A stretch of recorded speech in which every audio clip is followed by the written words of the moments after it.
convention of the Communist Party open.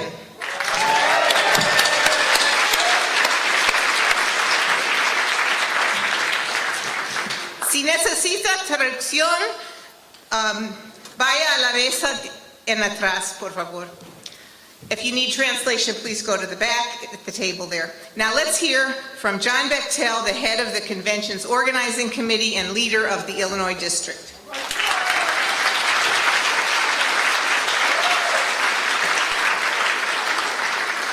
Hi, everybody. Guess I'd be more recognizable if I had my wool cap on and my coat. Well, like the refrain to Chicago songwriter Steve Goodman's very famous and indelible tune goes, "Good afternoon, delegates and guests. How are you? Welcome to the 30th National Convention of the Communist Party USA. And in the many languages of Chicago, welcome. Boyo Nikan, that's Potawatomi. Bien accueilli, French. Bienvenido, Spanish. Both, and I've been studying that too. Powitania, Polish. Hoining, Mandarin. And Bada, Igbo. Salun Bunkin, Tagalog. Ber Haib, Arabic. Right? How did I do? Okay? Okay. We're so happy you're here in every language. And a special warm welcome to those from across the pond, across the Pacific, and from places afar, and even those who were blocked from attending this convention by the State Department, our comrades from Cuba, Pakistan, and Sri Lanka.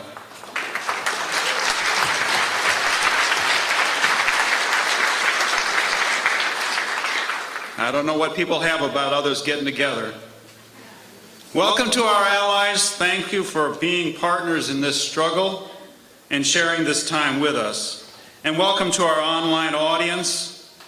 In the age of live streaming, you're in the house too. And we're gathering of all days on Friday the 13th. I don't know if any of you noticed that. We didn't plan it that way. To discuss, debate, decide, to speak to the fears, the hopes, the dreams of the American people, to more effectively build the movements to save the planet, win justice, peace, and socialism. Our party is home once again, born 95 years ago, just up the street. But our roots run far more deeply in our nation's history. From the revolutionaries who fought the British Crown, the abolitionists and slaves who fought for freedom, Indians who fought genocide and the privatization of nature, and Mexicans who fought the theft of their lands. Our history is intertwined with the explosive growth of the industrial working class after the Civil War.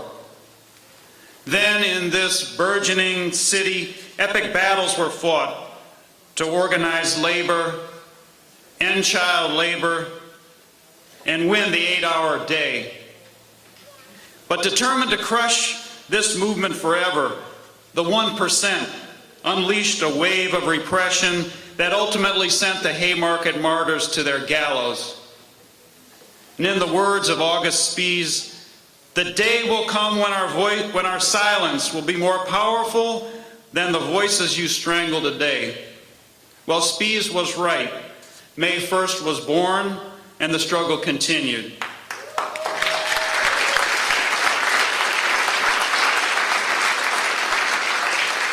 After our birth in 1919, once again, the 1% sought to crush the workers' movement, and once again, they failed. The party played a key role organizing industrial unions, fighting evictions and unemployment during the Great Depression, and joining the fight against fascism. And after the war, communists fearlessly stood up against racist segregation, terror, and helped build the civil rights and anti-war movements while overcoming McCarthyite repression. Really happy to say that tomorrow in Chicago, the city will honor the late Toby Prince, a teachers union founder and tenants' rights leader, by renaming a Northside beach after her, the Toby Prince Beach.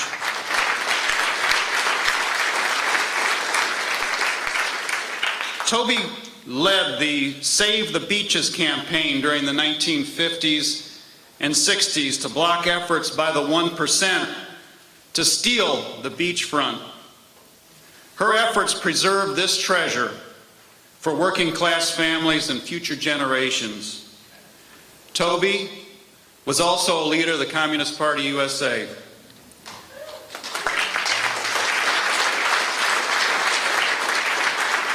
So in a certain sense, we can dedicate this convention also to her honor. She led this fight while other communists were in the forefront of integrating beaches up and down the lakefront. Toby Prince, Frank and B. Lumpkin, Claude Lightfoot, Lucy Parsons are the kind of stuff we are made of, undaunted, unafraid, undeterred. And this magnificent city reflects all the contradictions of capitalism: vast inequality, breathtaking wealth, and indescribable poverty, mass joblessness, including generational unemployment in the African American and Latino communities, deeply entrenched institutional racism and segregation, and a mayoral administration hell-bent on enriching the 1%. From this toxic soil has sprung the gun violence that has so tragically claimed thousands of lives, including scores of African American and Latino children lost in the bloom of life. Let us pause to mourn, to reflect, to resolve on behalf of these victims, to redouble efforts to end sweltering poverty and racism, the destruction of public education, the flood of drugs and guns that have fueled this daily carnage. And amid this tragedy, let us affirm humanity, community, solidarity, and peaceful nonviolence, values of the mighty movement arising in the ranks of labor, working class communities, and youth. The movement nurtured in the 1980s by the election of Harold Washington, the city's first African-American mayor, a victory which inspired a young community organizer on the far south side, and of course I'm speaking of Barack Obama. The movement nurtured by 500,000 who marched for immigration reform in 2006, and the undocumented, unafraid, and unapologetic protest in 2010 that brought the courageous dreamers out of the shadows and onto the national scene. The historic statewide victories to end death penalty and for marriage equality, and I'm proud to say it, a photo of one of our comrades embracing his partner was featured in all the media this last week. The occupation of the Republic Windows and Doors and Idle No More movement, the historic strike by Chicago teachers against the destruction of public education that continues reverberating from coast to coast, fast food and Walmart workers striking for a living wage, a working class community standing up to the Koch brothers to block pet coke dumping. This mighty movement, in all its diversity, is challenging the ultra-right while taking on arrogant corporate Democrats like Mayor 1% Rahm Emanuel and reshaping the political landscape. This is the movement that we are a part of and that we are building. The late, great Maya Angelou gave voice to the epic struggle for freedom of African Americans, but she spoke to the broader yearnings of humanity. Just like moons and like suns, with the certainty of tides, just like hope springing high, still I'll rise. Comrades and friends, now it's time to give life to dreams, to rise. Let's get to work.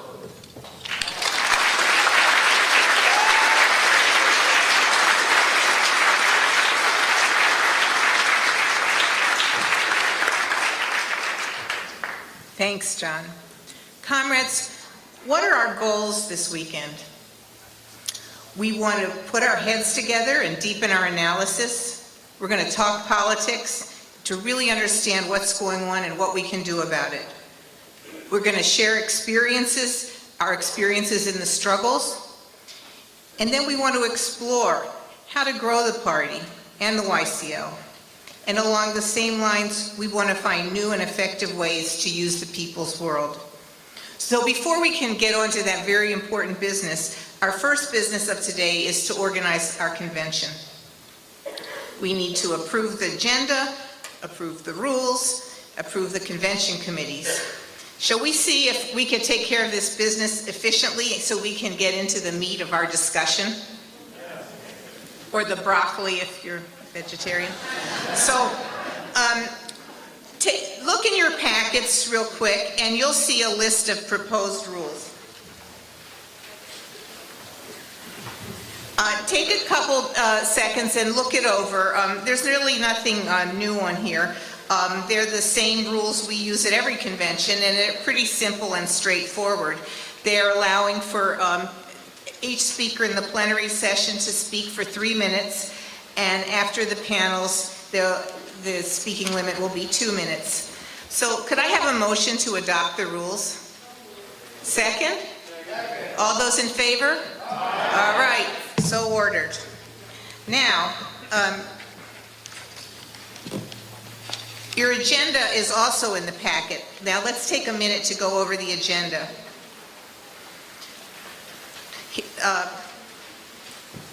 After we organize the convention, we're going to hear a tribute to our elders and a welcome to the international guests. That'll be this afternoon. Then Sam Webb will deliver the convention's keynote. There's going to be plenty of discussion, including a presentation on the Young Communist League. Then we'll have dinner. And after dinner, we'll have a panel presentation on working for a living, new challenges, and then a reception. Saturday morning, we'll get started at 9. We're going to meet a couple of our international guests, and then we'll have a panel on the role of the media in building the progressive movement. Then that will be followed by a second panel on building the movement for racial justice. After lunch, we'll have workshops, more plenary discussion, and then the elections for the new national committee. After dinner Saturday, we're going to have a panel on the future at stake about the environment is basic. And we'll end the day by celebrating our international night with music and dancing. Sunday morning, we'll have a finance report, a constitution report, a resolution report, and we'll close with an action resolution. Could I have and there's a list of the workshops also in your packet. Could I have a motion to accept the agenda? Second? So ordered. Now let's take a look at the list of proposed convention committees. It's at the bottom of the agenda. These committees were proposed by our outgoing national committee, and their role is to take care of the nuts and bolts of the convention. Speak slower for the translators. Sorry. Okay, I will. So we're going to look at the list of convention committees that were proposed by the outgoing national committee. The first committee I would like to propose is the presiding committee, and you'll see the list of names there. The presiding committee is in charge of keeping things running smoothly and dealing with any glitches or problems that come up. And it will also bring a proposal for the new national committee to the convention. Could I have a motion to accept the proposal for the presiding committee? Is there a second? Second. All right, so ordered. Now let's look at the other convention committees. You'll see a list of names for credentials, resolutions, rules, and balloting committees. Take a minute to look that over, and when you're ready, somebody can make a motion to accept those committees. Okay, is there a second? All right, so ordered. After we hear the main report, there's going to be an opportunity, naturally, for discussion from the delegates. So if you want to speak at that time, look in the middle of your tables. There's some slips of paper. Like these like these, and you can fill that out and bring it up to the podium to get on the list. All right, that was great, comrades. So now we have a couple minutes to take to get to know who's in the room. You know, actually, I'm not going to name you all, but we have delegates from all over the country, and we're going to be in an intensive experience together all weekend. Shouldn't we get to know each other? So I'm going to ask you all a few questions. Is this your first Communist Party convention? Stand up if it's your first Communist Party convention. Wow.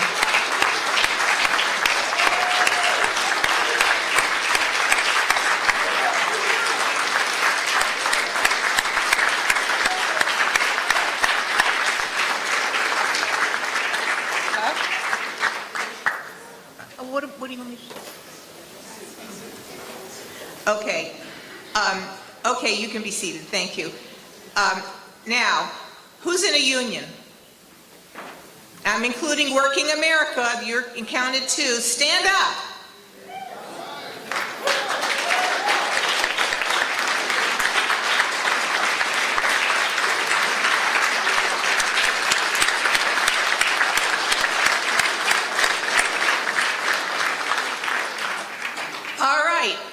Now, who here has supported fast food or Walmart workers? Have you signed a petition? Have you marched? Have you rallied? Have you sent an email? Stand up.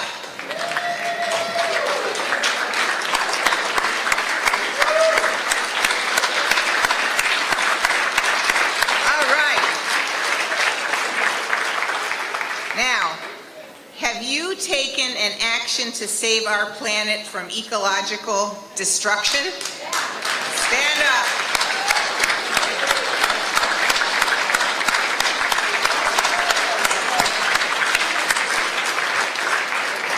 And finally, have you shared an article from peoplesworld.org on Facebook, through email, on Tumblr, or Twitter?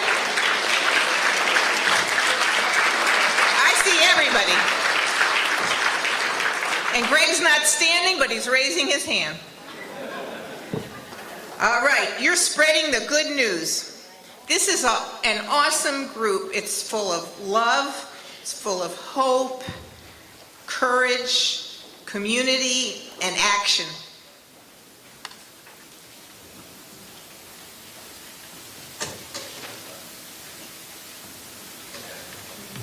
Hello. My name is Chauncey Robinson. I am from Oakland, California.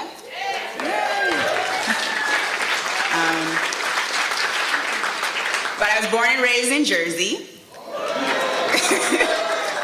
And I'm a member of the Communist Party and the YCL. And what I was asked to do was do a speech honoring our elders. So I'm going to do that. We are gathered here this weekend for the 30th National Convention of the Communist Party USA. It is a party that has had 95 years of history of struggle, dedication, defeats, and victories. From each of those struggles that the party has been a part of, we have been able to learn from those experiences in order to go forth and analyze the ever-changing political climate. Here, in the year 2014, we deal with a nation and a world in a state of unrest, where the working class continues to struggle, fight, and most of all, survive. In a capitalist society hell-bent on our exploitation and demoralization. This weekend, we are coming together to share our experiences, learn from one another, analyze our current political situations, and hopefully leave here with a better outlook for tomorrow. The key word I think of when thinking about what we're doing here this weekend is experience. For I think experience greatly connects to how we go about talking about our current situation and how we go about our future. There have been things learned from our history that we stand on today. that enriches how we think on and decide on what to do going forward. And who is to have such a wealth of experience in this struggle, if not the elders of our movement, of our party? When I was asked to give a speech honoring our elders, I was fearful of being someone who would come up, list some things of the past, and give a tone of the past being archaic, unmoving, and gone. Basically, I was afraid I'd get up here and give something of a eulogy. Thing is, this is not a funeral. And the elders who are with us today in this room and with us in spirit in their local place of residency are still very much alive and fighting, and wonderful resource of knowledge of the things we are, that things the party we need to know and be reminded of in order to be the best we can be and looking forward towards the future. Political activist James Baldwin once said, "Children have never been very good at listening to their elders, but they have never failed to imitate them." I think this holds true with the case of the party. Sometimes life is busy. The struggles of the day-to-day can get us down, or we get wrapped up in our own affairs that we can get tunnel vision. We can think this is the first time something is being done, a problem is arising, or a battle is being fought. Thing is, the battle and struggle for the end of capitalist exploitation and for a society based on equality has been a battle the Communist Party has been waging for 95 years. It is a battle that has taken on many forms, as described at best as a culmination of issues. But if this is a battle that has gone on for some time, and we have elders, people in this very room and around the country who have been fighting in it for decades and continue to fight in it, we can at least hope in some ways to imitate their strength and resilience, to be able to have the similar life lessons they had, and to be able to help contribute to the rich legacy of the party as they have as well. 1 minute, wow, okay. All right, I'm gonna sum this up. Okay, we have some of the greatest resources through our elders within the party.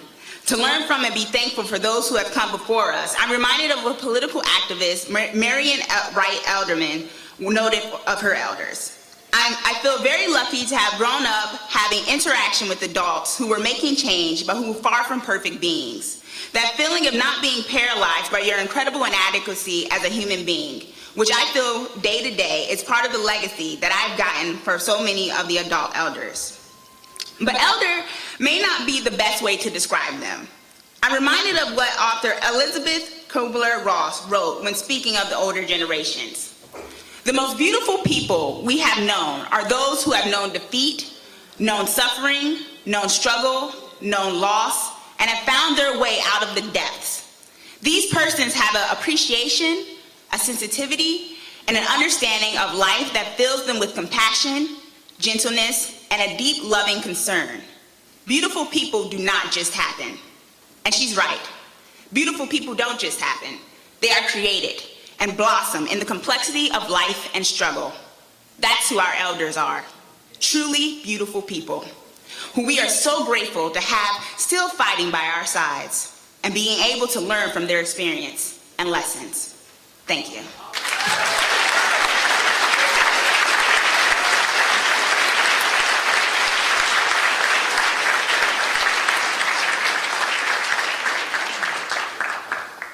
Hi, everybody. Jarvis Tyner, Executive Vice Chair of the party.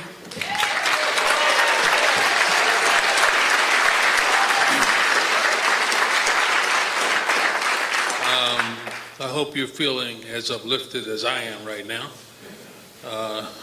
Y'all look great, let me tell you. I say to you, good afternoon. And I say to you, we're going to have a great convention here. But I have a very specific task this evening. I'm going to talk to you about extending a welcome to our international guest.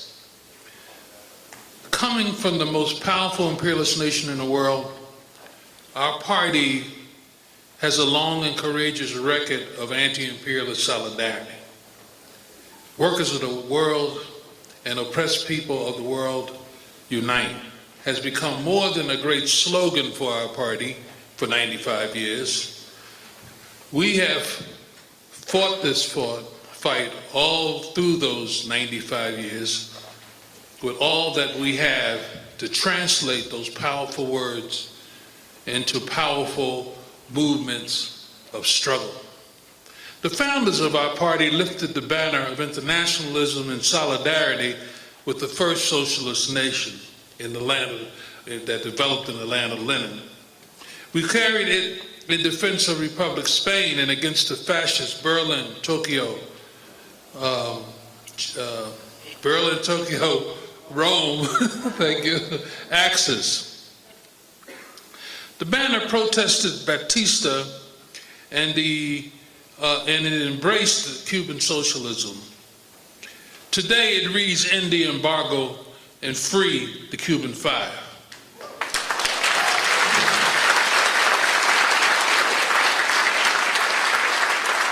Our banner was lifted in solidarity with the courageous people of Vietnam in their valiant struggle against U.S. imperialism.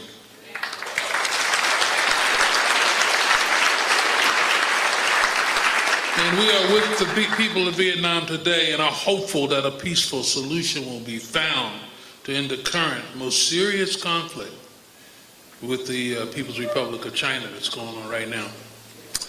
Our banner of anti-racism and internationalism was raised high in solidarity with South Africa's fight for freedom. And when we hailed the founding of the new anti-racist Democratic Republic of South Africa, we continue to raise the banner in solidarity with the new pro-socialist Venezuela and all the new elected progressive governments in Latin America. We stood with the people of Iraq against U.S. invasion and occupation in their country, and in their continued struggle for a just and lasting peace and self-determination. The banner of the CPUSA forever will wave against U.S. imperialism and in solidarity with the oppressed and exploited in the world. It is against austerity, which is being spread by the most powerful economic forces around the world. We're for labor and people's fight back all over the world. We stand with the people of Iran against the threats of war coming mainly from our ultra-right, but not only from our ultra-right, also from the Israeli ruling circles. We hold high our banner of anti-imperialism and stand with the peoples of Central and South America in their struggle for social justice and for economic and political independence. Independence from U.S. corporate dominance. Workers and oppressed people of the world, unite. In the Ukraine, U.S. policy is to join with those who wave the flag of Nazism, including, to some surprise, the Confederate flag was waved in Kiev. These cool people who carry the Confederate flag of U.S. slavery, they are supposed to be our allies in the Ukraine? Hell no.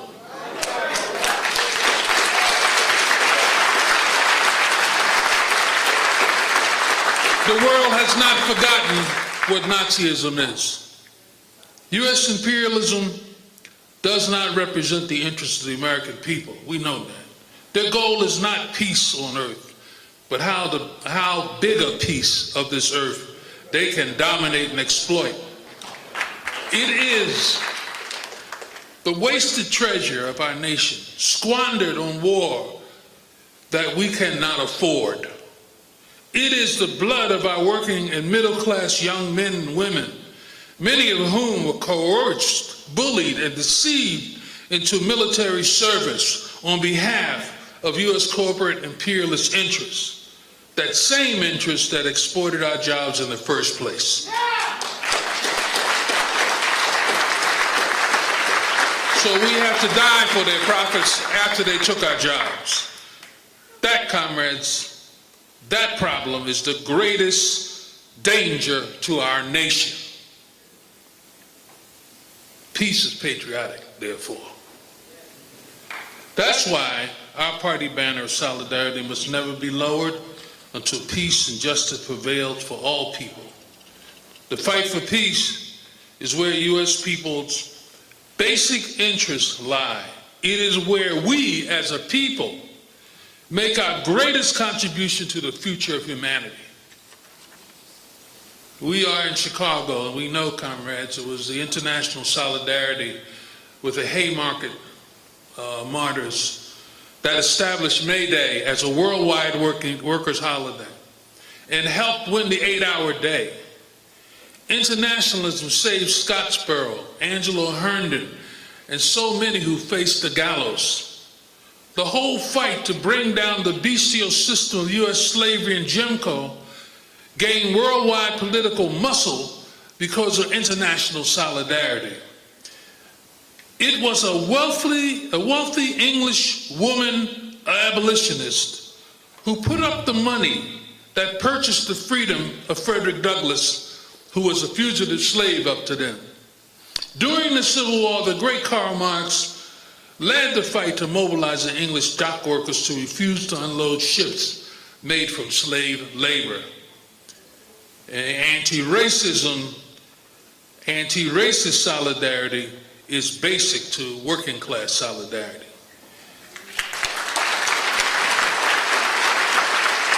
Our party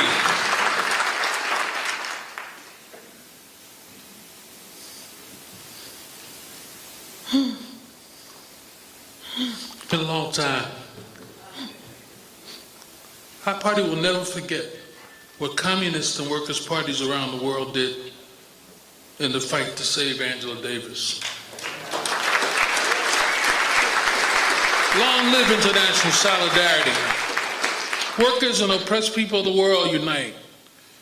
Our unity is our strength. Comrades, many parties have sent in wonderful greetings to our convention. We are especially delighted to have our many international guests who have joined us, many traveling thousands of miles to be with us.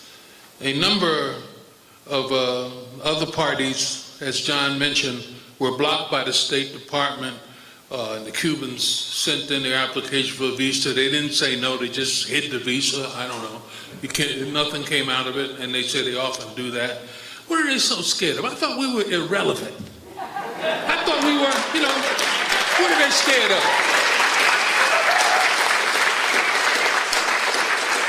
Our Secretary of State, come on.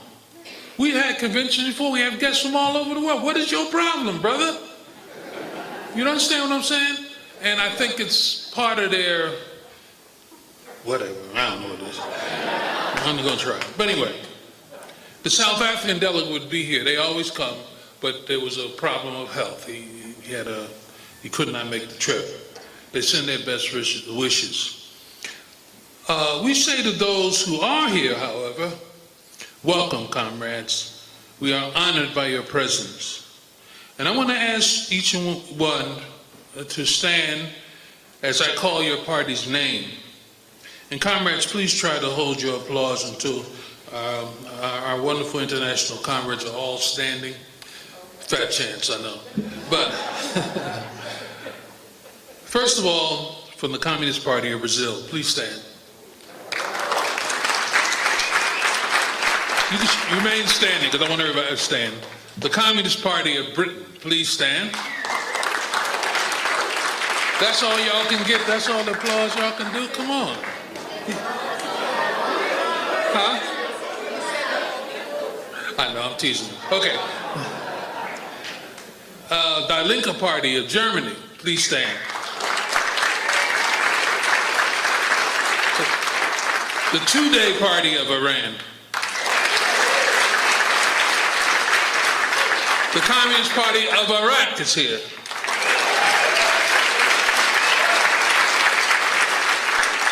The Communist Party of Japan is here.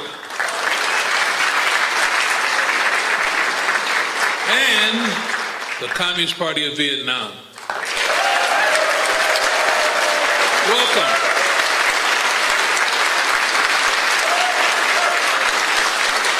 Please give him a rousing hand.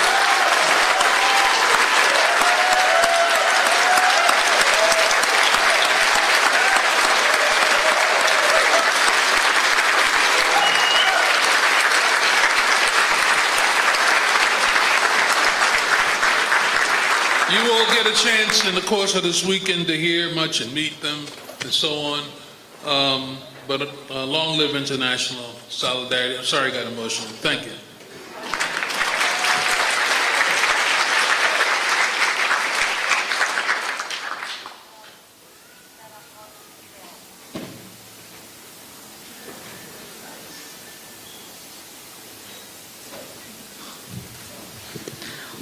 Juan Lopez, the organizer of the Northern California District.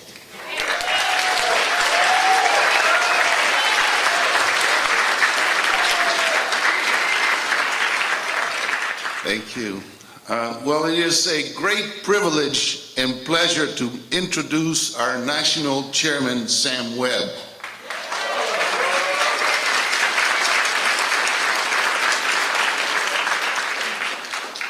Sam has been a mentor and an inspiration to many of us, including myself. I am proud to say that Sam and I, at the ripe age of 69, share a common destiny. We are 1 year from entering the prime of our lives.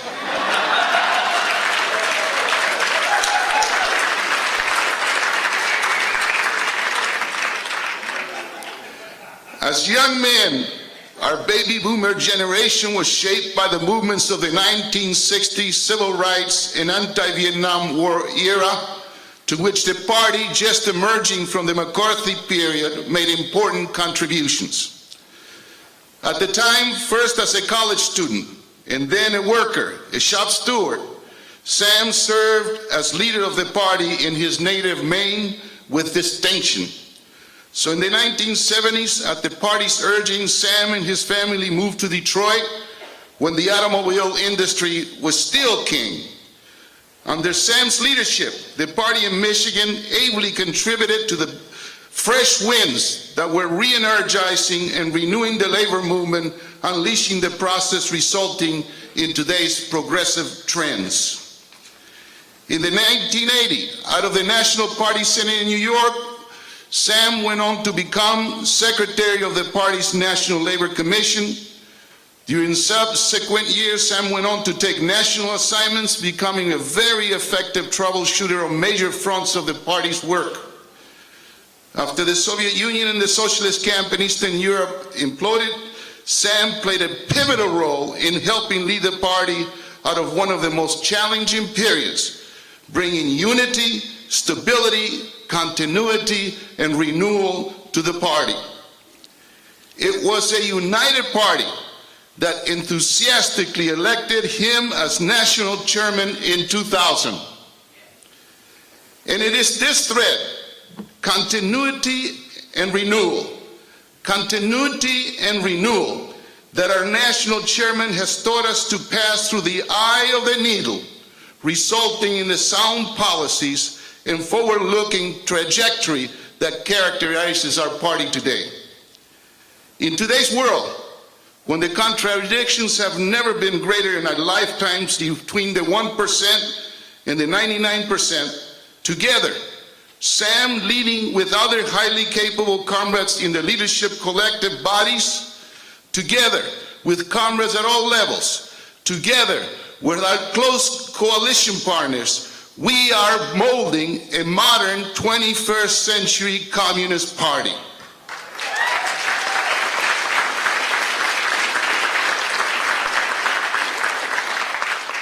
Through the course of the next 3 days, we will have the opportunity to review our party's considerable accomplishments, both where we excelled and where we fell short. With fresh minds together, this weekend we chart a course that will build on the great strides we've made since our last convention. Sam has brought outstanding qualities worth of mentioning because of the impact they have on our party and through our party carry over into the mass arena. A deep understanding of the science and art we call Marxism. A Marxism not fixed in stone for all time, but one very much alive, masterfully applied to concrete circumstances and evolving with ever-changing reality. A keen appreciation for the sensibilities and the aspirations of our nation's working class and people, not least for members of our own party. A style of leadership, utterly collective, imbued with disarming humility, at the same time, reality-based, bold initiative. Leadership by example as well as persuasion. Being aware that Sam is not one for personal aggrandizement, nevertheless, I felt obliged to bring these qualities out because they represent much of the best in our party's collective experience. And so it is, with our minds set on continuity and renewal, that we set out, as we've said, leading to our national convention, not to perform some radical makeover of our programs, policies, and party, but rather to make some adjustments, do some fine-tuning, and discuss and agree on some exciting new initiatives. Without further ado, I present to you my dear friend and comrade, Sam Webb.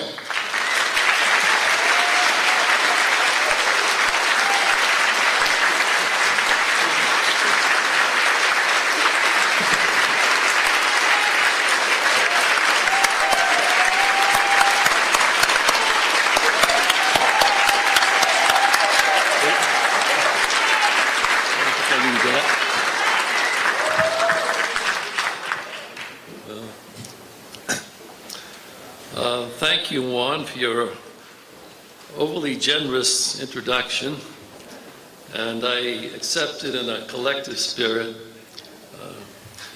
That's how we tried to function over the past 14 years, and by and large, I think we've done a pretty good job at it, but I accept it in a collective spirit. It's great to see all of you here, and a special thank you to the convention organizing committee who did yeoman's work: John, Judith, Libero, Rosanna, Joe, Joelle, Elena, Urshel, and Tony. Let's have a hand.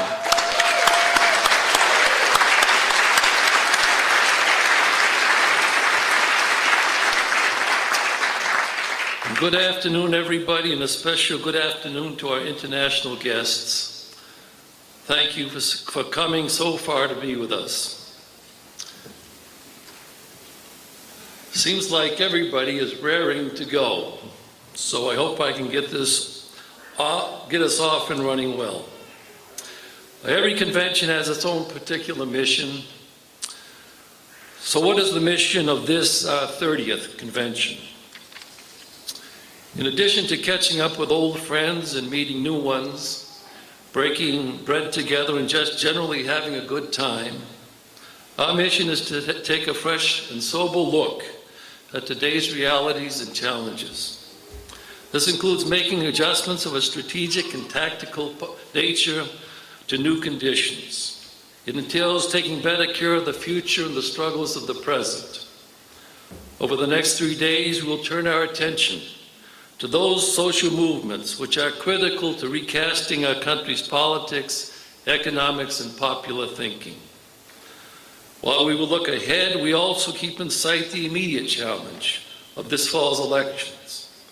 Of course, we'll give our attention to the many-sided building of a party for the 21st century. Such a party should be modern, mature, militant, and mass, or in my world, a 4M party. And it must utilize our collective and penetrating voice, the people's world, far more effectively than it has done up to now. Now I'm going to turn my attention to the main challenges that the leadership of the party would like you the delegates, to discuss, debate, and decide over the next 3 days.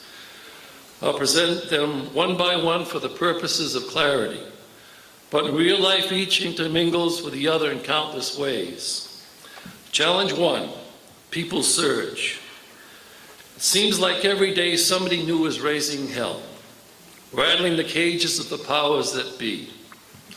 One day it's the dreamers, the next day it's moms at Walmart and fast food workers, and then the Moral Monday movement the day after that. Then there are seemingly endless actions to increase the minimum wage. There are also initiatives to stop deportations and the militarization of the border. To this, we have to add the mobilizations against voter suppression, along with ongoing campaigns to register the vote. Nor can we forget the struggles to stop mass incarceration and overhaul a judicial system that is punitive and riven with racial and class bias. Of great significance are the efforts to protect women's health in abortion clinics, which are under a fierce attack.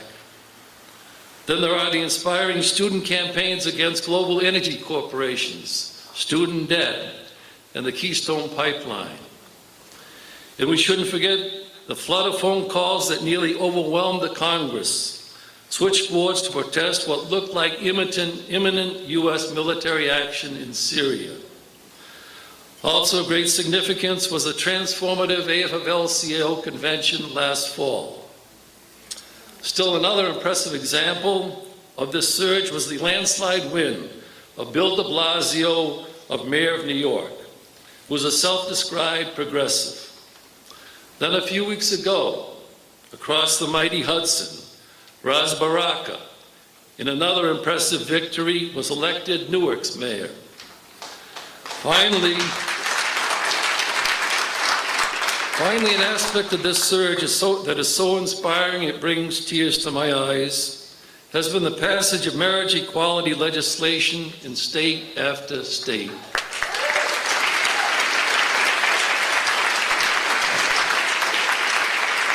These victories have become so common that it is easy to lose sight of the enormous change that this represents, and thanks go to the courage and tenacity of the LGBT movement. From this podium, let me in everyone's name tip our banner to the late Harry Hay, as well as to the pioneering Stonewall generation. That includes our own Gary Donovan and Eric Gordon. Eric is with us. Maybe you'd stand up.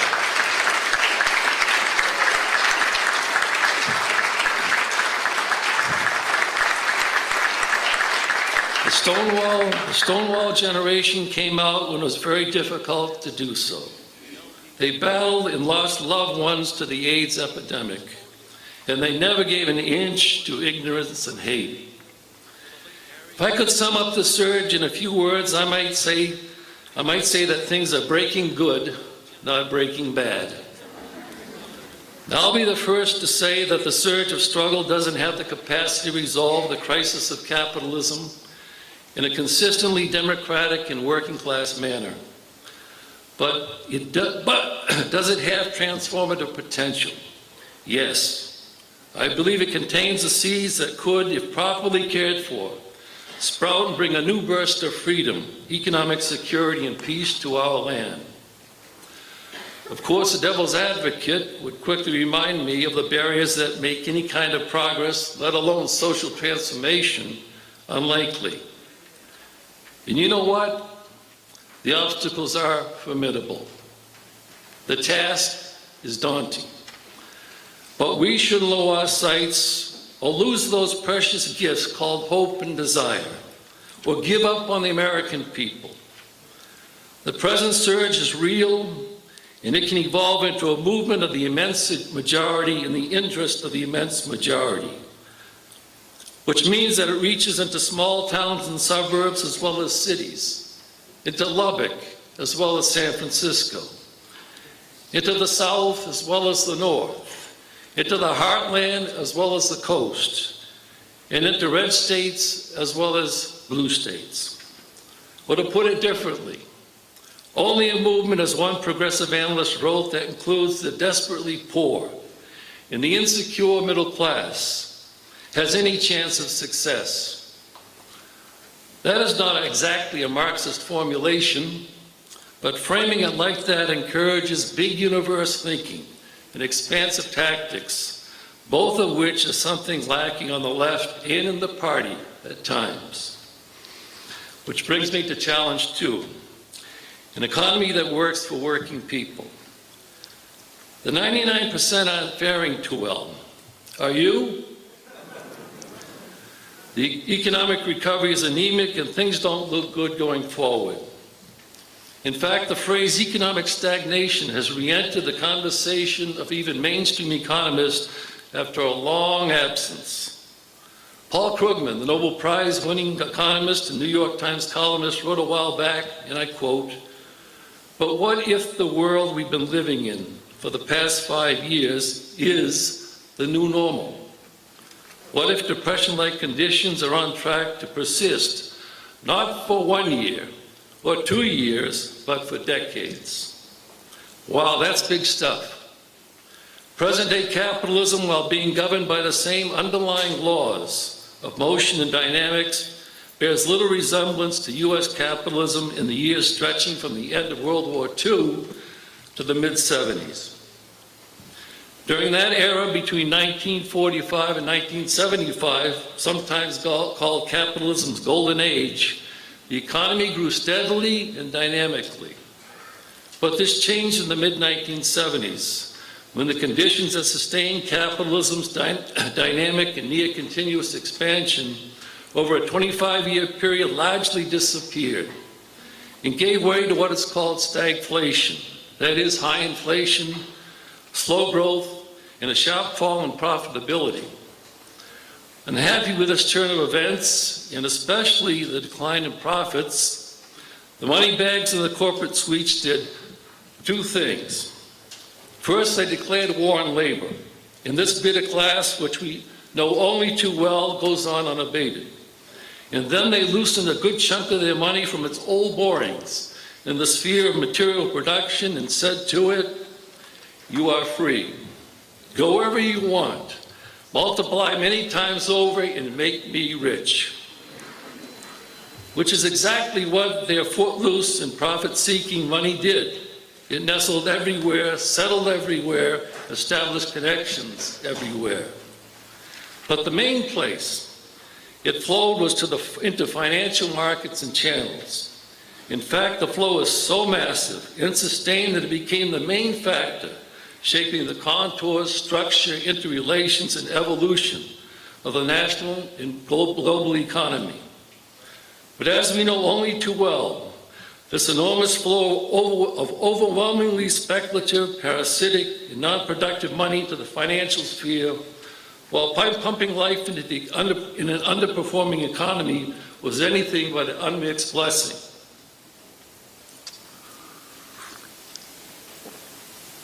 Sure, a few people on Wall Street or connected to Wall Street got rich, rotten rich, lived in unconscionable luxury, and accumulated enormous power.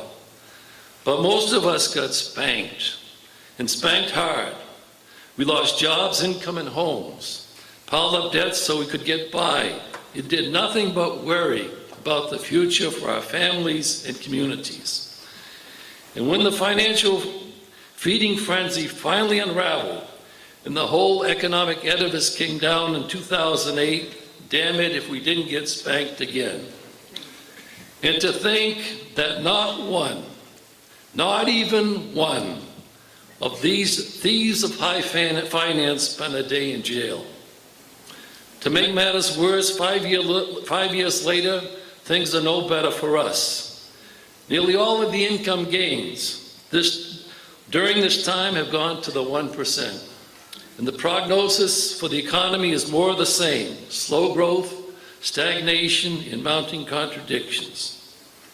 What gives added force to the stagnation pressures are the vast changes that have occurred in the global economy since 1980.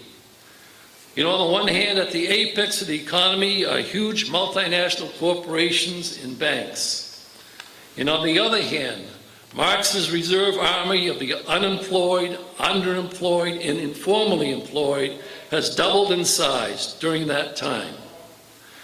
The scale of this absorption of workers into wage exploitation has radically re-leveraged the relative positions of capital and labor in favor of the capitalist class. What is more, this disparity of wealth and power at the core of the economy constitutes a new and powerful source of downward pressure on the U.S. and global economy. Now, this turn of events and reconstitution of capitalism could not have happened without a major assist from the government and the political class. Of crucial importance were the election of Ronald Reagan in 1980 and the ascendancy of the right wing that followed. But to be fair, the Democrats, and especially the Clinton administration, were not bystanders either. They also had a hand in transforming the economy to the advantage of the 1%. So the question before the House is, how do we get out of this mess? Here's my 2 cents. What's needed is nothing less than the restructuring of the economy in a consistently and deeply anti-corporate and eventually socialist direction. First, the conversion of a fossil fuel-driven and militarized economy into peaceful, sustainable one, based on and developing renewable energy sources. Second, major infrastructure construction and renewal. Third, and you'll like this, a guaranteed and livable income for all and a reduction in the work week with no cut in pay.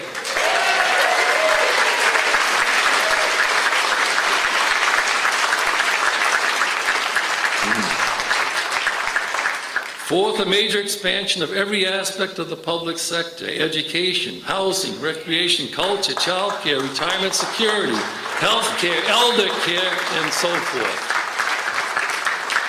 Fifth, strengthening of workers' rights and people's rights generally. Sixth, turn too-big-to-fail banks and the energy industry into public utilities. Seventh, measures to overcome long-standing inequalities and rebuild hard-hit communities. Finally, controls on capital's ability to abandon communities and move around the world. Of course, such reforms will be met with the refrain, "There is no money." But that is perhaps the biggest of all lies. In the past few decades, trillions of dollars of unearned wealth has been amassed by the 1%. This should be transferred into public hands, our hands. And another huge source of funds is the reordering of government priorities away from military spending. And finally, taxing of the financial flows and transactions should get our radical economic program off and running. And let me add this. The purpose of such a reform program isn't to level the playing field or to ensure that everyone who plays by the rules and works hard gets a fair shot at the American dream. To the contrary, the purpose is to decisively change the rules and tilt the playing field in favor of the underpaid, the underemployed, the unemployed, the discriminated against, the struggling family, the indebted student, the underwater homeowner, the bankrupt city, the underfunded school, every victim of capitalism crisis.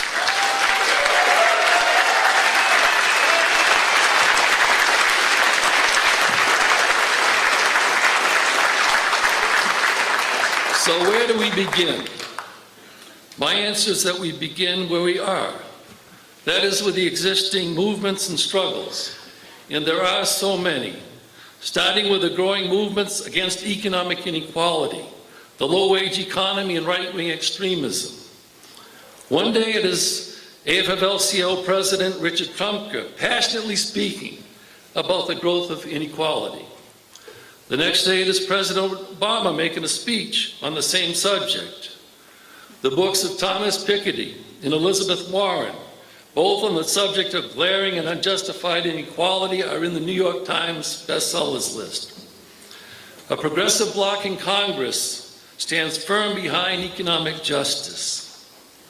The minimum wage movement is really kicking up sand. The latest victory, the vote by the Seattle City Council to lift the minimum wage to $15 an hour.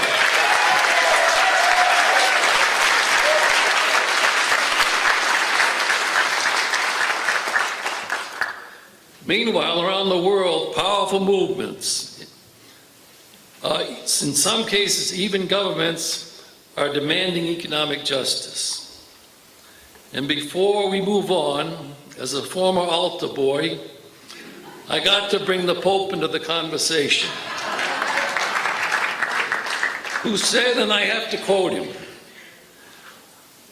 "While the earnings of the minority are growing exponentially, so too is the gap separating the majority from the prosperity enjoyed by those happy few.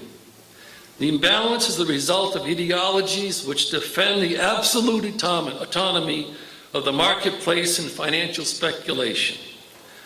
A new tyranny is thus born, invisible and often virtual. A new tyranny which relentlessly imposes its own laws and rules. The thirst for power and possibilities knows no limits. In this system, which tends to devour everything that stands in the way of increased profits, whatever is fragile, like the environment, is defenseless before the interest of the deified market, which becomes the only rule." End of quote. Powerful stuff.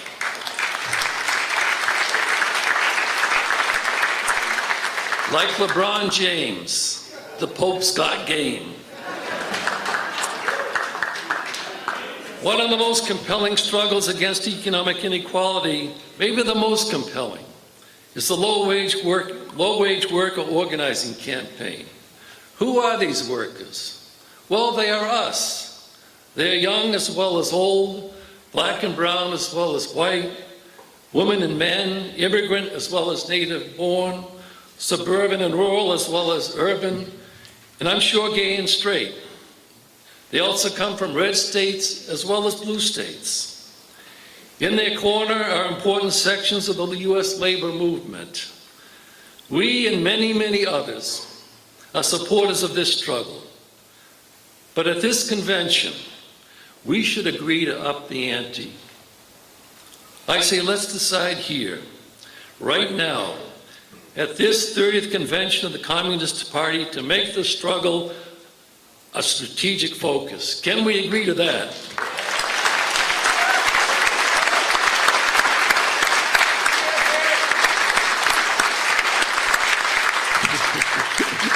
I thought you'd agree. Which moves to challenge 3. Assisting labor's growth and revitalization is an overriding strategic task. The labor movement is an essential cornerstone of transformative politics. No, not everyone in the left and progressive community is of this mind. Some assign the labor movement no part in the process of change, some a bit part, and still others include labor in a very long list of other political actors.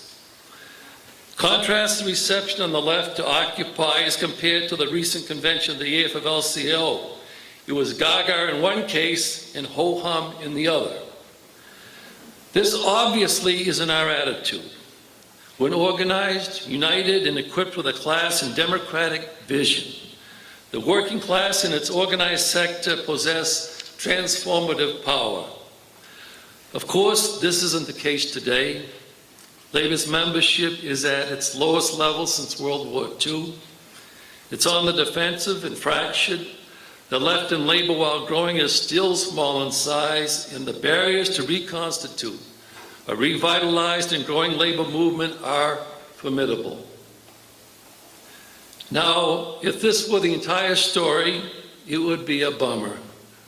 I would go on vacation and head to the pub by noon.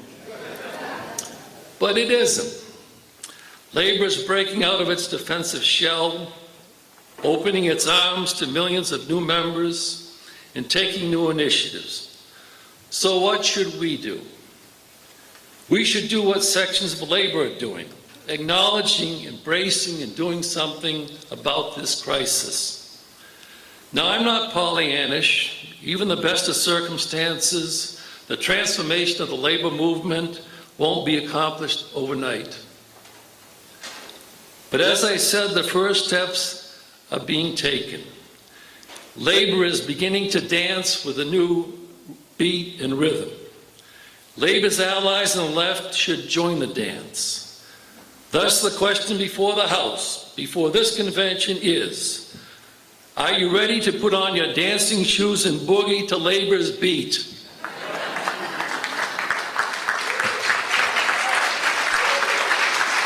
Now, I expected you would break out in applause because I know how many of you like to dance. Which takes me to challenge 4, the elections and the struggle for political independence. An immediate challenge for anybody who cares about the future of our democracy is the elections this fall. Their outcome probably won't shift the political terrain in a deep-going way, but that doesn't take away from their importance. Whichever side wins will have the wind in its sail over the next 2 years of the Obama presidency and a leg up in the 2016 presidential race. If the Republicans capture control of the Senate while retaining control of the House, they will claim that the American people have unambiguously rejected the president in his politics of redistributive economics, government overreach, and a supersized nanny state. On this ground, they will press their reactionary agenda to the max. They will block the president at every turn, as well as ramp up their efforts to portray him as incompetent, a voice of takers and freeloaders, and a weakling in the global theater. Nothing new here, except that they will pursue this smear campaign with more vigor. This zealousness of the Republican opposition goes beyond the normal give and take and rancor of politics and heated partisanship. What it reveals is a barely concealed and deeply felt racial animus toward a black president, who in their eyes symbolizes the imminent demise of the old order that is white, male, and well-to-do. As fixated as they are on Obama, they are equal measure indifferent to the plight of tens of millions struggling to survive. Thus, the stakes are tremendously high in this election. And it goes without saying that we should be in this battle. No one should sit on the bench. This is playoff time. Now, granted, it won't be a cakewalk, but whoever said the road to freedom would be easy or smooth? Whoever said, for example, that it would be easy to elect the first African-American president? None of us, I bet, and most other people shared our view. But life and struggle and a yes we can attitude combined to break new ground and make history.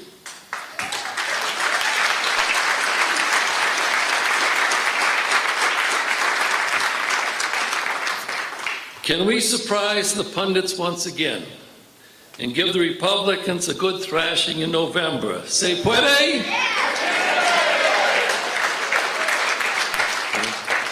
We've got the right spirit. But we in the larger people's movement have to combine the spirit with 2 other things if we are to win in November. First, good talking points that will convince people that their vote counts and that the right wing can be defeated this fall. And 2, a massive voter registration, protect the vote, get out the vote campaign, beginning now. If this is done, and I think it can be, then lots of talking heads who predicted a Republican victory will have to eat their words. Now, some on the left and progressive movement minimize the importance of this election, in part because they don't share our concern about the right danger, and in part because they feel that the Democratic Party is no great shakes either. Well, I'm mindful of the fact that the Democratic Party has a class anchorage, and it ain't working class. Despite the broad range of people and organizations that comprise it, not everyone has an equal seat at the table. But I'm also mindful that any realistic strategy to defeat the right, thereby creating opportunities to move to higher ground, necessarily includes the Democratic Party as part of a growing people's coalition. So how do we square the circle? I'm not sure if I can do it completely, but here are some brief thoughts. First of all, an independent, labor-based party able to compete on a national level with the two main parties of capitalism doesn't exist now, nor is it on the horizon. And while there is disaffection within the Democratic Party, nearly nobody is ready to say, "See you later." What they're ready to do is to fight with the party leaders and Wall Street over policy and political direction. So if a third party isn't on the agenda for now, what does the left do in the meantime? Hope the Democratic Party will do us right? Not at all. Two interrelated tasks come to mind. One is to continue to build the broadest, deepest grassroots coalition, including the Dems, against the right in this fall's elections and beyond. And the other is to give new imagination and urgency to extending and deepening the stream of political independence, both inside and outside the orbit of the Democratic Party, and to press a progressive agenda.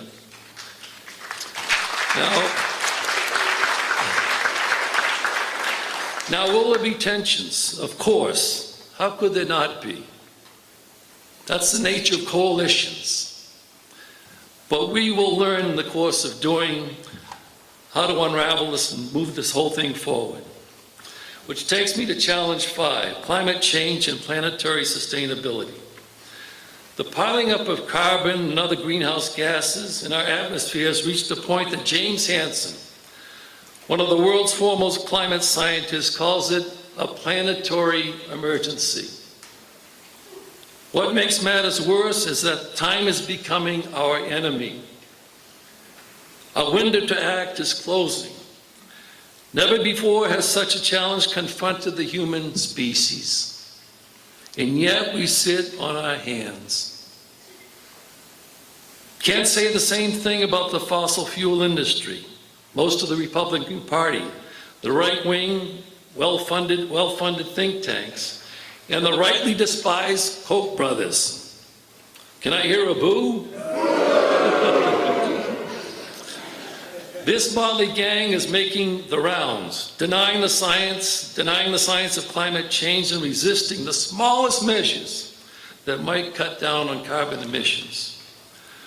While this crisis is planetary in scope, the worst consequences will weigh most heavily on the working class, the racially oppressed, and the poor, and especially on countries and peoples of the developing world. Despite this impending calamity, the response of the left and broader democratic movement hasn't been commensurate with the new danger. And if our party in particular were going to be graded on our performance, my guess is that we would get a D. And the only reason we wouldn't receive an F is due to the regular and outstanding coverage on climate change and the environment in the people's world. We can and must do better. The clock is ticking. I'm reminded of a quote from Martin Luther King in another context. And I quote, "We are now faced with the fact that tomorrow is today. We are confronted with a fierce urgency of now. In this unfolding conundrum of life and history, there's such a thing as being too late. Procrastination is still the thief of time." End of quote. If King's eloquent words and scientific data don't move you to be a better steward of this fragile planet, the place we call Earth, then make it personal. That's what I do. I think of my two daughters, stepdaughter and stepsons. And I also think a lot about Violet and Pearl, my little granddaughters, 2 and 4 years old, who hopefully will live long into this century and in climate conditions that are friendly to humans and other life forms. Whether that happens or not, however, rests on what we and tens of millions of other people do in the next few years. But here's the good news, if I've made you too gloomy. A movement is being born, and it includes young people in the trade union movement, too. Although they are understandably concerned that working people not bear the weight of a necessary and absolutely necessary transition to a fossil fuel-free economy. We should join this movement heart and soul. We should bring our energy and whole toolkit, including our socialist perspective, to it. In the fall, mass mobilizations are scheduled at the United Nations to demand action from the world's leaders and governments to mitigate climate change. Can we agree that we will join as well as mobilize friends and neighbors for this action? What do you think? A month or two ago, I signed up, as did others in our leadership, to commit civil disobedience if necessary to stop the Keystone Pipeline. How many of you will make that pledge today? New beginnings require a first step, and I think we have taken one. Bringing me to challenge number 6, new racist order. The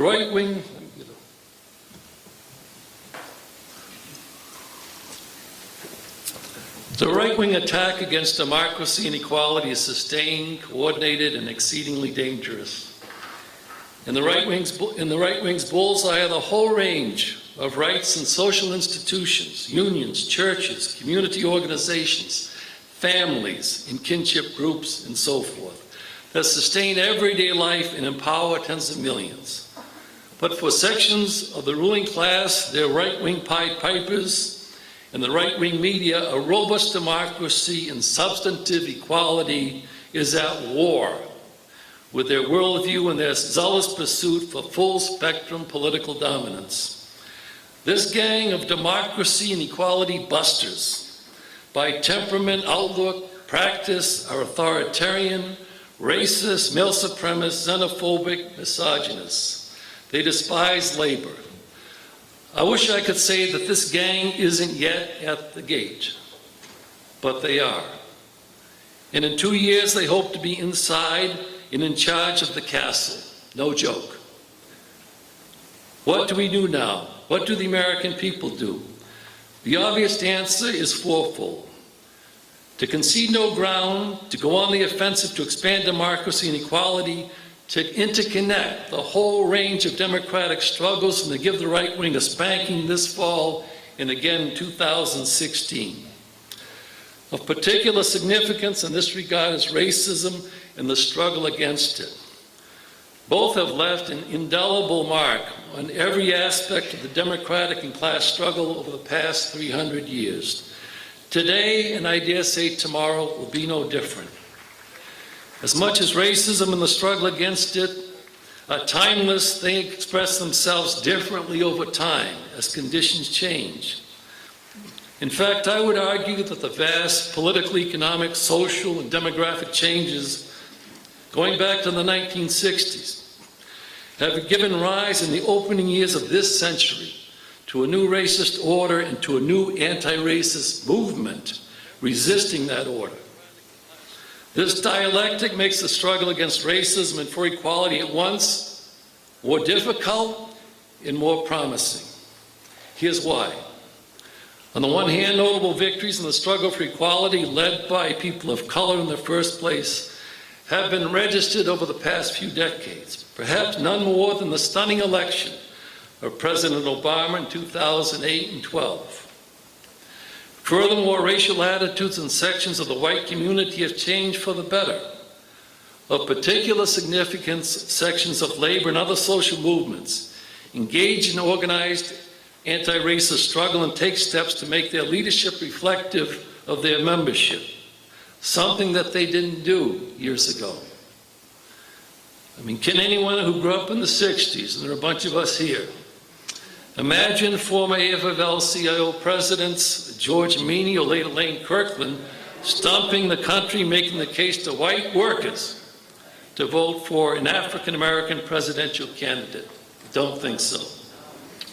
And of course, young people are far less likely to embrace some of the old racist and other stereotypes of older generations. This is one side of the dialectic around which can form even broader and deeper multiracial unity and anti-racist understanding.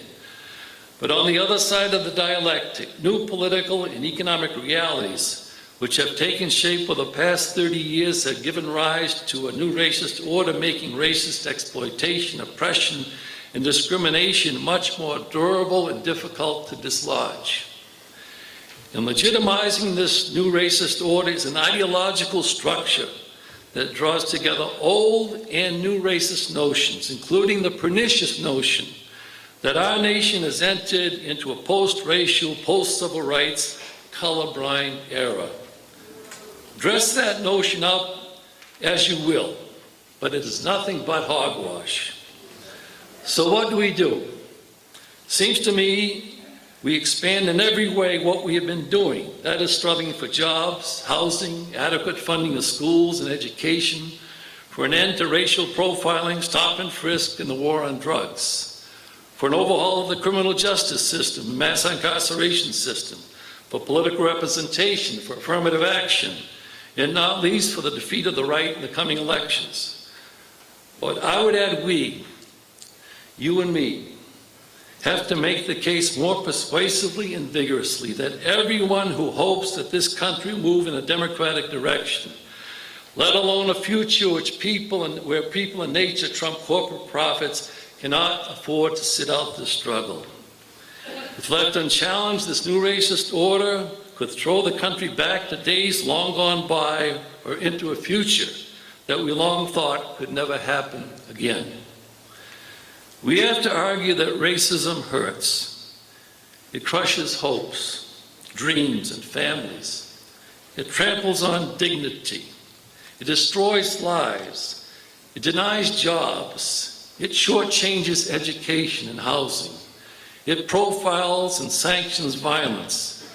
And it kills, especially the young, sometimes in the streets, sometimes in distant lands, sometimes in prisons, and the victims are people of color.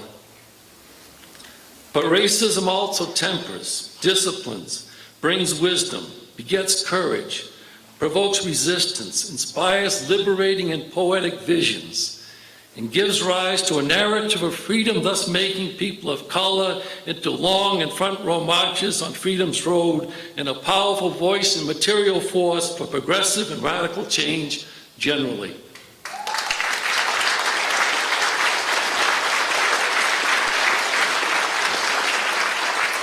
But I would add this, and this is a crucial point. At the end of the day, white people as well are morally and materially scarred and diminished in one way or another. While racist ideology and practice denies equality and dignity to people of color in the first place, it also heightens exploitation of all, corrodes real democracy for all. It makes a society free of class, racial, and gender divisions a pipe dream. Can we overcome?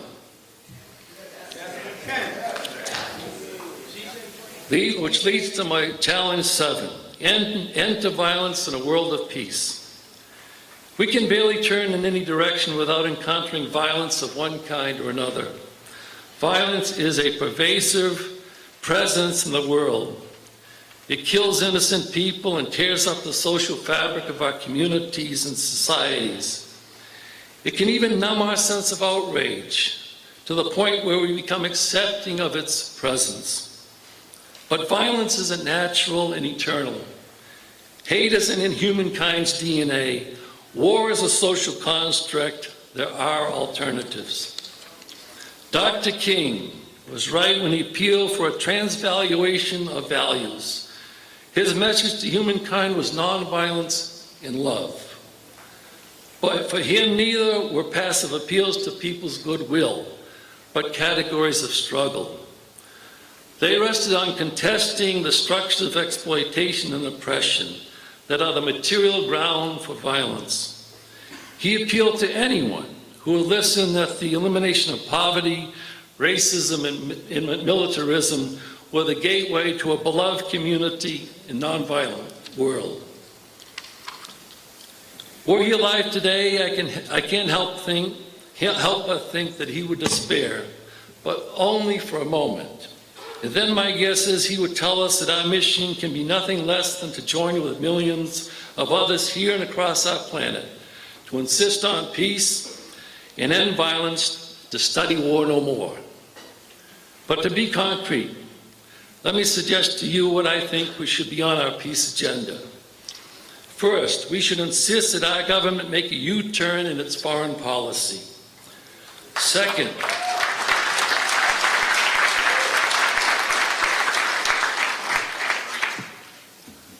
we should insist on the dismantlement of alliance and multinational institutions that are nothing but staging grounds to project violence. Third, we should insist not on a pivot to Asia and the Pacific, but towards a common effort to resolve the pressing issues of nuclear proliferation, poverty, inequality, and climate change. 4, we should insist on a just settlement of the Palestinian and Israeli conflict that includes at its core an independent, viable, and robust Palestinian state existing side by side in peace and equality with Israel. 5, we should insist on hands-off Venezuela, no war with Iraq. A normalization of relations with Cuba and freedom for the Cuban Five, and an end to the whole, that's the spirit, and an end to the whole generalized sanctions regime. 6, we should insist that big powers, existing and rising, respect the rights of small states. 7, we should insist on an end to the war on terror and the surveillance state. Terrorist actions against innocent people cannot be justified and should be stopped. But the war on terror isn't the way to do it. It becomes easily the rationale for wars or aggression abroad and the cutting down on democratic rights and neglect of human needs at home. The scourge of terrorist actions can only be countered by the collective effort of the world community. 8, we should insist on a peace budget, not a war budget, and a peace economy, not a militarized one. 9, we should insist that the judicial system be overhauled, the system of mass incarceration be abolished, and justice be not punitive but redemptive and restorative. 10, we should insist on an end to capital punishment, the imposition of strict gun control laws, and the formation of empowered civilian review boards in every city. 11, we should insist on the expansion of healthcare clinics and school staff to provide humane and nurturing treatment to people, young and old who have mental problems, no shame in that, right? 12, we should insist on the reconstruction plan on a massive scale for the purpose of restoring and sustaining hard-hit communities and cities, rural communities, and reservations of Native peoples. 13, and finally, we should insist on a just and humane immigration system. If we want to fight a war, we should once again declare a war on poverty, joblessness, decaying underfunded schools, inadequate housing, malnutrition, and all the social ills that make life difficult for millions. Nor should we show any tolerance toward racism, male supremacy, xenophobia, and homophobia, all of which can easily turn into acts of violence, and we know that too well. Lenin once wrote, I quote, "An end to wars, peace among nations, the cessation of violence, cessation of pillaging and violence. Such is our ideal," end of quote. I would modify that. I would modify that in this way. The end of violence is our ideal, but it must become our passion. It should not be a goal, but better yet, encoded into our emotional and political DNA, into everything we say and do, and into the images, banners, and slogans that we create.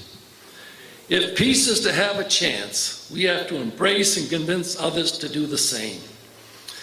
Finally, building the Communist Party. I'm sure everyone would agree that taking care of the future and the struggles of the present includes the building the party in size, capacity, and influence. In other words, building a transformative party. So what is to be done?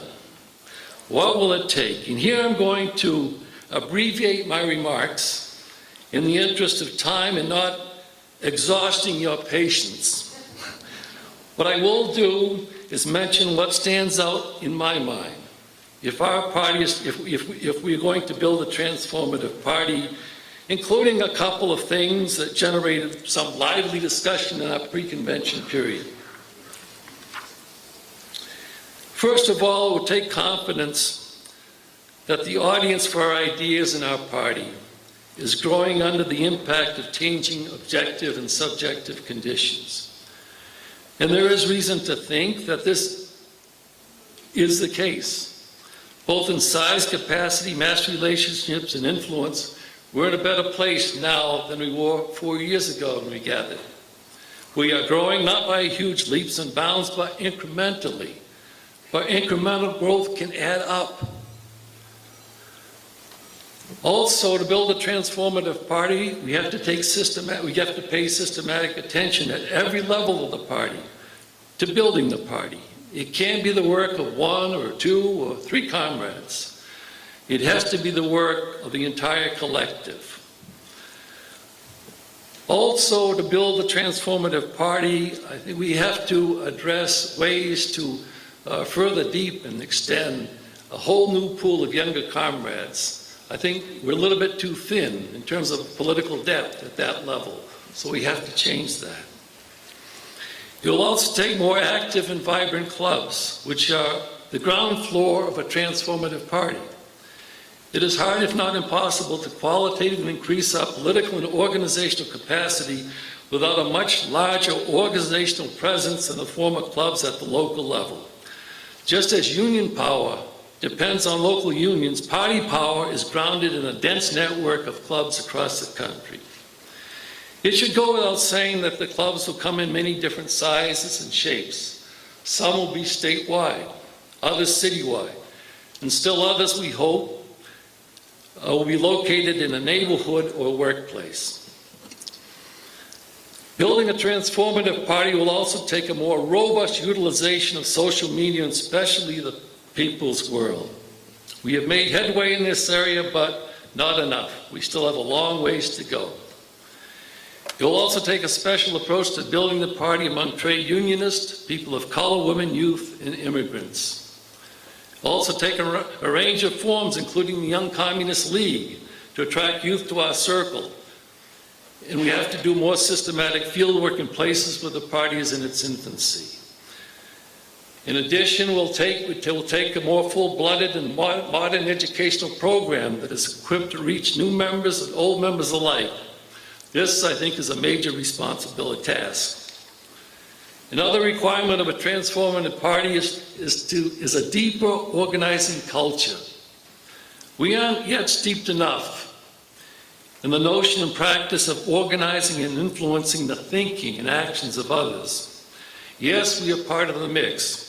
We take part in mass organizations, activities, and movements. We fight the good fight, but in too many cases, we are only participants, not movers and shakers, not organizers and change agents. We aren't the people who make things happen and change the way people think. Also, building a transformative party will take a more compelling vision of socialism.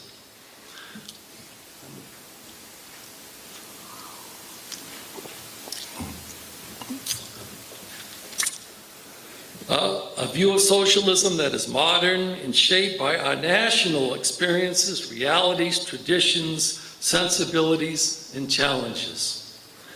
A rear-view mirror to construct a vision of socialism USA won't fill the bill. It won't meet the challenges of this new century, including the massive ecological challenge and the deep yearnings for real democracy. Socialism, if it's going to be attractive to millions, can't simply speak in the language of structures, relations, planning, growth rates, and the material provision of goods. That won't do it. It must possess a vision or tell a story that expands the boundaries of human freedom and equality, situates ordinary people in the center of the transforming practice of creating a new society, accents the full, free, and many-sided development of the individual, and paints in many colors and hues new arrangements of collective living and working. Nor should socialism, I would add, be reduced to working class power either. Power and the application of power should be subordinated to vision and values. It has to be combined with justice and embedded in, accountable to, and checked by, if need be, a democratic polity, culture, and institutions. And power shouldn't be the property, constitutionally or otherwise, of any one party. Socialism should diffuse power, not centralize it into the hands of a single entity. If the 20th century taught us anything, it should have taught us that. In short, our vision of socialism should give new vigor, if not recover, the democratic, emancipatory, humanistic, people-centered essence of Marx's socialism. Building a transformative party requires that we understand that our leadership role doesn't issue from our self-declarations or what we did yesterday. Rather, it pivots in the final analysis on how well we distinguish ourselves at the level of ideas and practice in today and tomorrow's struggles. We will be much better served if we situate ourselves as an equal and dynamic part of a larger left and progressive movement. And on that ground in fact, we are making a vital, unique, and necessary political and practical contributions to immediate and longer range struggles. Finally, building a transformative party will take a party that is guided by Marxism. While we give great pride of place to Marx, Engels, and Lenin, we embrace also the whole body of Marx's thinking, as well as our nation's radical and democratic traditions. We need to take more seriously Lenin's observation, I quote, "We do not regard Marx's theory as something completed and inviolable. On the contrary, we are convinced that it has only laid the foundation stone of the science which socialists must develop in all directions if they wish to keep pace with life." End of quote.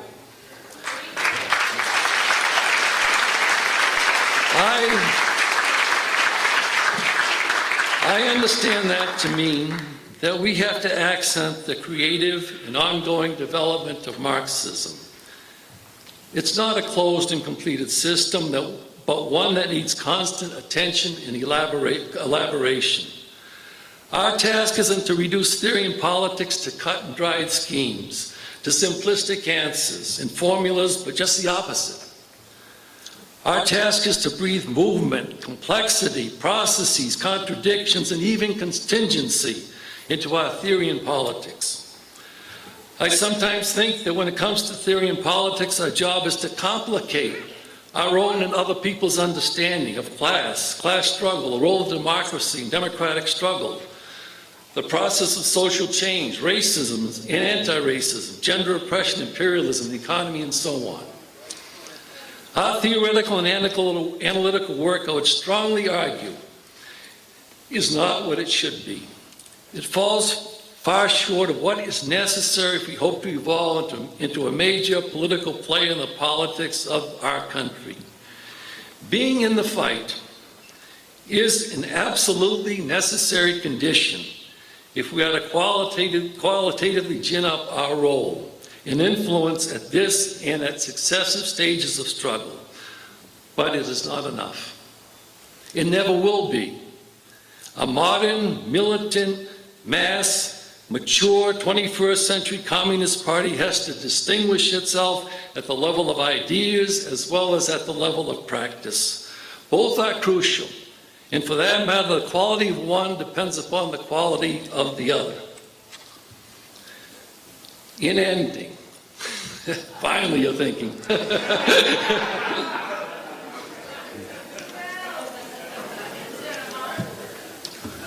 Enormous challenges are all around us. So enormous that one could easily wallow in despair, but I know you won't do that. Because communists here and around the world don't give up in the face of momentous challenges. It's not our style. It's not our heritage. It's not our DNA. In fact, it's not in the style, heritage, or in the DNA of the American people. We may have conditions require back up for a moment, but we never back down. It isn't our default position. Fighting harder and smarter is. And I don't doubt for a moment that we will do both in the years ahead. As this journey that began 95 years ago takes another step down Freedom Road, let us resolve in this hall, at this convention, on this day and in this great city, to step up the pace of our march. Our legs may be tired, but our spirit is strong. Our determination is unshakable. Our mission is just, and our vision of a free people living in harmony with each other and nature is ever more urgent. And while we can't exactly say when socialism will arrive on this journey, we remain, as we march deeper into this new century, confident that one day it will. And on that day, the bells will ring, the people will rejoice, and a new burst of freedom will grace our land, transforming our nation into a more perfect union.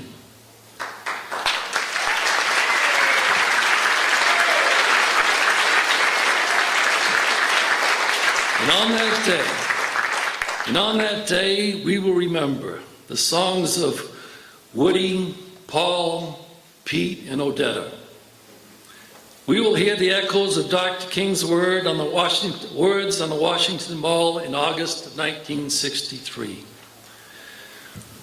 We will recall the memory of farm workers marching from Delano to Sacramento. We will shed a tear or two for the trail of tears, slavery, unrelenting exploitation, and the other crimes of a now vanquished capitalism.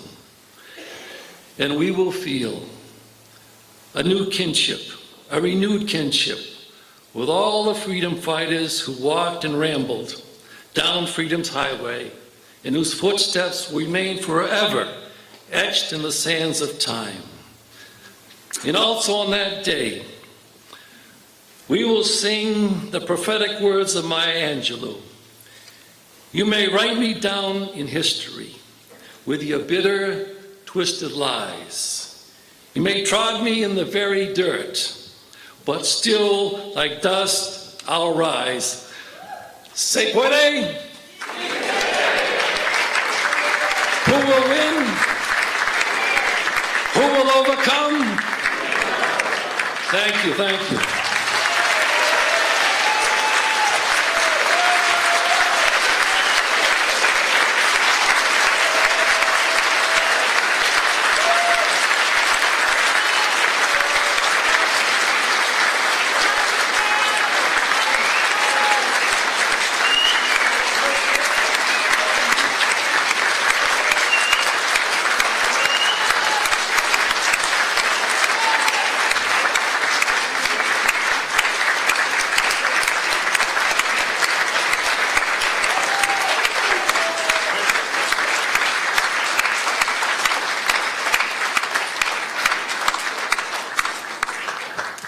Comrades, we're going to have a 15-minute break, so please be back in the hall at 5 o'clock.